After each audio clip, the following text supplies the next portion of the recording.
Good afternoon. I thought I'd do something a little bit different today. I've been writing some poems for Richard, my beloved Richard, who passed away November 1st. And the thought of writing poetry was like something I didn't think I could ever do after he died. And but there have been a few nights where I just felt the muse kind of urge me to sit down and just see what happens. And so I chose a few poems out of maybe 6 or 7, and I'm going to continue to write them. I'm writing them for Richard, and that's all I can say about it. So I'm going to go ahead and read these poems, and hopefully I can hold up the phone and read the poems at the same time. All right. The first poem is called "You Left Me," and I was thinking that would be the title of this new collection of poems in progress. Remember, these are poems in progress, so I may have to go back and do some revisionary work on them, but I just thought I'd share them as something different on this devotion and dedication to Richard channel with Schmickles, of course. Okay, so the first poem that I wrote is called "You Left Me." You left me before the leaves began to fall, when the fog lowered its long cape and a cold mist ruled the hour. You left when the moon was full and the sky was clear, when the angels disappear into silence. You left me. And the house was barely winter, and the trees raised their flags of sorrow. You left in the dark of punishing tears without a word. Abandoned. You left your jeans, your cowboy hats, and your badge like Matt Dillon. You left your chair that you always sat in, and your favorite mug with its Maya design from Guatemala. You left your laptop on the table, and your Native American Indian blanket, blue and black. You left your socks and your Ugg boots that I bought for your last birthday. You left me in this silence, impenetrable, deafening. What should I buy at the market now? I pushed the stupid cart aimlessly, as if I were the one that died. I want to see your hands, your beautiful, strong hands. I need to hear your voice. You left me. Here is the stuffed bear that you kept from childhood. No eyes, a bit shabby. Who would have had the heart to cast him aside? So I put him on your favorite chair. I kissed the top of his worn fur that traveled through the years like a blanket. I kiss him nightly. Good night, I say. I'll see you later. Good night for now. You left me.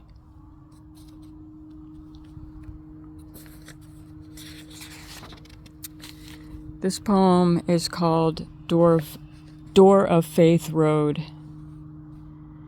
Gary placed a red poppy on your grave. He was kind. He was your friend from your old school days. The lovely petals with the bright yellow center, soft as velvet, brightened the fresh green patches of grass at the top of the heading. Your name written on a temporary marker until the headstone replaces it. Richard S. Robbins. Why did I never ask you about your middle name, Stephen? Why did your parents choose Stephen? 2. One day when I was walking down Door of Faith Road to our Maui land, I saw a myna bird standing over a dead bird. But she didn't know he was dead.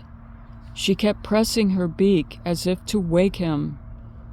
She wouldn't leave until he raised his wings to fly away together as they often did. Someone ran over that bird. The myna bird is recognized by its yellow eye patch, a circle of bright yellow around each eye against its black feathers that are actually multicolored. At first sight, the myna bird looks like a crow, but they are far more colorful at close inspection, with white and gray and brown feathers. They rarely are seen alone. You could say that most are married couples, faithful to one another. Once they find their true mate, it's forever, monogamous. When one dies, they become disoriented, confused, and they go into a sort of deep mourning for a long time. 3. When I was a child, my father turned on a children's cartoon about a mother elephant that was separated from her baby. The mother was put in chains, and the baby was taken away to some other chamber. I don't remember if it had a happy ending, as I'm sure it did. I'm sure the mother and baby were brought back together and set free. But I didn't get to see the ending because I started crying at the sight of seeing the mother in chains, and the baby elephant was sequestered from her mother. My dad saw that I was crying. He didn't know why I was crying because he simply plopped me down in front of the TV. I was crying for my mother, so he lifted me up and brought me into the bedroom. "She misses you," he said to my mom. She looked over at me and smiled.